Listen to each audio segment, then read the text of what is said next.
Uy mga kabarangay, kung stress na stress ka na pero di pa rin ma-relax, itong video na to para sa'yo. Alamin natin kung paano ba ginugulo ng stress ang utak natin. Hindi naman lahat ng stress masama.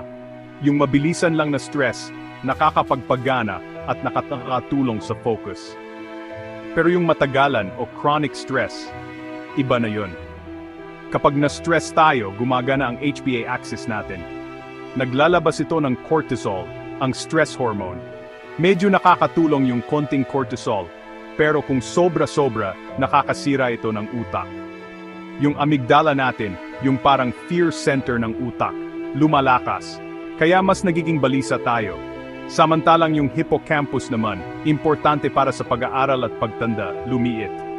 Kaya nahihirapan tayong kontrolin ang stress. At huwag nating kalimutan ang prefrontal cortex, yung parang decision-making center ng utak. Pwedeng lumiit din ito dahil sa chronic stress, kaya apektado ang focus at pagdedesisyon natin. Pero may pag-asa.